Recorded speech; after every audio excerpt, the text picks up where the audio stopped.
امرت ہے تیرے بول تو پیغام زندگی، تیرے سوا نہیں کوئی آواز وقت کی۔ یہ جو مادی سوچ کے علماء ہیں، یہ ایسی صدیوں کی پیداوار ہیں جہاں علم محدود تھا اور جہاں تماشا بینی پر زور زیادہ شروع ہو چکا تھا۔ انہوں نے اس کو ایک ایسا معجزہ بنا کے پیش کیا گویا دنیا میں کبھی کسی نے ظاہر نہیں کیا، اس لیے جسمانی ہے، اور جسمانی معجزے میں زیادہ شان سمجھی، جبکہ جسمانی معجزے میں خدا کی بھی حتک ہے اور رسول اللہ صلی اللہ علیہ وسلم کی بھی، کیونکہ وہ کائنات کا کنارہ جس سے پرے یہ کہتے ہیں کہ خدا تھا، اور رسول اللہ صلی اللہ علیہ وسلم اور خدا کے درمیان حد فاصل کے طور پر ایک بیری کا درخت اگا ہوا تھا۔ اب یہ تصور اس دنیا میں زندہ رہ سکتا ہے؟ اور تمسخر کی حد ہے کہ خدا نے وہاں حد فاصل کے نیچے بیری اگانی تھی، اور وہ کب سے کیا کر رہی وہاں بیٹھی، اور بیری سے آگے آپ نہیں جا سکے جبکہ بیری آپ سے آگے تھی، تو گویا بیری خدا کے قریب تر تھی رسول اللہ صلی اللہ علیہ وسلم کے مقابل پر۔ اس لیے یہ گستاخی ہے خدا کی بھی اور رسول اللہ صلی اللہ علیہ وسلم کی بھی۔ اور سفر کتنا ہے؟ سائنسدان کہتے ہیں 15 بلین سال سے لے کر 20 بلین روشنی کے سال تک کا سفر۔ میں نے قرآن کریم سے کیلکولیٹ کیا ہے تو یہ 18 بلین اور 18.25 بلین یہ بنتا ہے، وہ زمانہ جب سے دنیا بنی ہے۔ اگر 18 بلین ہو چکے ہوں تو ابھی 1/4 بلین سال یعنی 25 کروڑ سال، نہ 250 کروڑ سال ابھی دنیا کے زندہ رہنے میں، قائم رہنے میں باقی پڑے ہوئے ہیں۔ تو یہ مولوی یہ مانتے ہیں کہ رسول اللہ صلی اللہ علیہ وسلم جسمانی طور پر روشنی کی رفتار سے اربوں گنا زیادہ رفتار کے ساتھ وہاں پہنچائے گئے جہاں خدا کا قانون کہتا ہے کہ کوئی چیز اس سے زیادہ تیز رفتار سے حرکت نہیں کر سکتی، اور پھر واپس بھی آ گئے، اور رستے میں نمازیں بھی پڑھائی ہیں، اور وہ نمازیں اس تیز رفتاری سے پڑھائی گئی ہیں کہ ابھی کنڈی ہل رہی تھی واپس بھی پہنچ گئے۔ تو یہ صرف علماء کی لا علمی ہے جس کو نعوذ باللہ من ذالک خدا کی لا علمی کے طور پر بتاتے ہیں، اور اپنی جاہلیت کا الزام قرآن پر دھرتے ہیں، جبکہ قرآن کریم نے واضح طور پر ایسی علامتیں بیان فرمائی ہیں جس سے ہر صاحب تقوی جس کو واقعی خوف خدا ہو اس سے یہ نتیجہ نکال سکتا ہے کہ یہ جسمانی جسم کا کوئی سوال کی حرکت کا یا خدا کے دیدار کا سوال ہی کوئی نہیں، کیونکہ قرآن کریم فرماتا ہے ما کذب الفؤاد ما رأى۔ رسول اللہ صلی اللہ علیہ وسلم نے جو رویت کی ہے اللہ کی، آپ کے دل نے جھوٹ نہیں بولا جو دیکھا۔ آنکھ دیکھتی ہے، دل دیکھتا ہے، دل دیکھتا ہے روحانی جلووں کو۔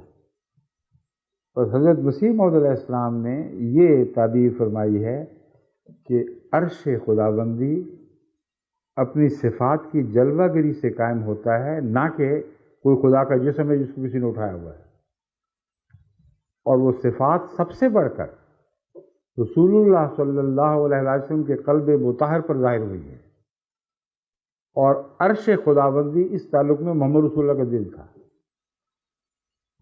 اور کسی جسمانی حرکت کی ضرورت نہیں، کیونکہ خدا جلوہ گر ہوا ہے حضرت محمد رسول اللہ صلی اللہ علیہ وسلم پر، اور اپنی ان صفات سے آپ کو متوطع فرمایا، اس کا علم بخشا جو اس سے پہلے دیگر انبیاء کو نہیں بخشا گیا تھا، اور پھر آپ کی امت کا مرتبہ ظاہر فرمایا، اور آئندہ آنے والے واقعات کا اس میں ذکر ہے۔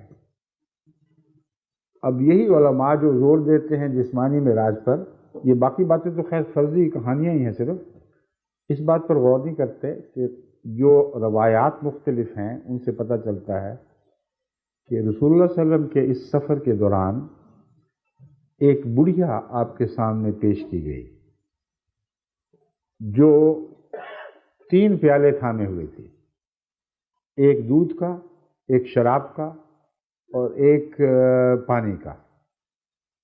اس نے جب پیش کیے تو رسول اللہ صلی اللہ علیہ وسلم نے دودھ کا قبول فرما لیا اور شراب اور پانی کا رد کر دیا۔ جبرائیل علیہ السلام نے یہ تعبیر فرمائی کہ یہ دنیا، یہ بڑھیا دنیا ہے۔ اب بتائیں کہ ظاہری طور پر اس کے مضمون کو قبول کرنے کی کوئی گنجائش باقی رہ گئی؟ وہ ساری دنیا بڈھی بن کے سمٹ کے اوپر آ گئی تھی اور رستے میں بیٹھی تھی، یہاں سے غائب ہو گئی تھی۔ سوائے مولوی کے کسی کا دماغ اس کو تسلیم نہیں کر سکتا۔ یہ امر واقع ہے۔ اور اب آپ دیکھیں کہ اتنا عظیم الشان مضمون کس طرح چٹکیوں میں گوا بیٹھے۔ مراد یہ تھی کہ اے محمد، ہم نے تجھے وہ شریعت عطا فرمائی ہے جو ہر قسم کی انسانی نشو و نما کے لیے اپنی ذات میں کامل اور کافی ہے۔ کیونکہ پانی زندگی کے لیے ضروری ہے مگر اکیلا کافی نہیں۔ شراب توانائی بخشتی ہے مگر اپنے جسم کو گھلا کر توانائی دیتی ہے۔ صرف دودھ ہے جو تمام انسانی ضروریتوں کا خود کے لیے کفیل ہے۔ تبھی بچہ جو ماں کے پیٹ سے پیدا ہوتا ہے صرف دودھ پر بنا کرتے ہوئے کتنا تر و تازہ، موٹا تازہ اور بھاری بھرکم ہو جاتا ہے۔ بعض دفعہ اس کی ہڈیاں اس دودھ سے بنتی ہیں، اس کی آنکھیں، اس کا دماغ، اس کی تمام صلاحیتیں، جگر، کوئی حصہ ایسا نہیں جس کے لیے دودھ کامل غذا نہ ہو۔ تو یہ پیغام تھا۔ کمال شریعت کا مضمون اتنی عظیم حکمت کے ساتھ بیان فرمایا گیا اور مولوی تماشا بنا لیا۔ اس لیے اور بھی بہت سی باتیں ہیں تفصیلی جو بیری کا مضمون ہے، میں چونکہ ذکر کیا تھا، میں اس کا مفہوم سمجھا دوں۔ بیری حد فاصل کے لیے استعمال ہوتی تھی، اب بھی ہوتی ہے۔ عربوں میں بھی رواج تھا، ہمارے پاکستان ہندوستان میں بھی رواج ہے کہ کھیتوں کے کنارے دوسرے لوگوں کو دخل اندازی سے روکنے کے لیے بیریوں کی باڑ لگائی جاتی ہے، اور چونکہ اس میں کانٹے ہوتے ہیں اور گھنی ہوتی ہے اس لیے اس سے گزرنا بہت مشکل کام ہے۔ تو وہ صرف علامت تھی حد فاصل کی کہ یہاں مخلوق کی حد ختم اور خدا کی تنزیہی صفات جن میں کوئی دوسرا شریک نہیں ہو سکتا وہ شروع ہوتی ہیں، اور تو تخلیق کے آخری مرتبے تک پہنچا ہے جس سے آگے مخلوق کو بڑھنے کی صلاحیت ہی نہیں ہے۔ کتنے عظیم الشان مضامین ہیں جن کو کھیل تماشا بنا لیا گیا۔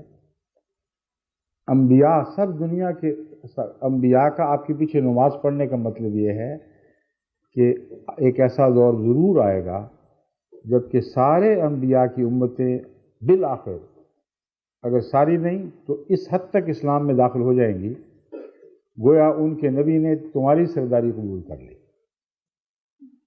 اور یہ کام اب ہو رہا ہے خدا کے فضل سے، اور یہ پیشگوئی ہے جو ضرور پوری ہونی۔ اس کا قرآن کریم میں دوسری جگہ ذکر موجود ہے، لِيُظْهِرَهُ عَلَى الدِّينِ كُلِّهِ۔ اس لیے اللہ تعالیٰ نے محمد رسول اللہ کو بھیجا کہ اس کے دین کو دنیا کے دوسرے تمام ادیان پر غالب کر دے۔ تو انبیاء کا پیچھے نماز پڑھنے کا مطلب یہی ہے کہ یہ پیشگوئی جو ہے وہ لازماً پوری ہوگی، سب قومیں بالآخر اسلام میں داخل ہو جائیں گی۔ تو یہ مفہوم ہے جو جماعت احمدیہ حضرت مسیح موعود علیہ السلام، جن کو ہم امام مہدی بھی مانتے ہیں، ان کی اللہ تعالیٰ سے ہدایت کے نتیجے میں جو تشریح ہم تک پہنچی ہے وہ یہ ہے۔ سمجھیے دوسری بات جو کہنی تھی آپ نے وہ آ گئی، ٹھیک ہے، شکریہ۔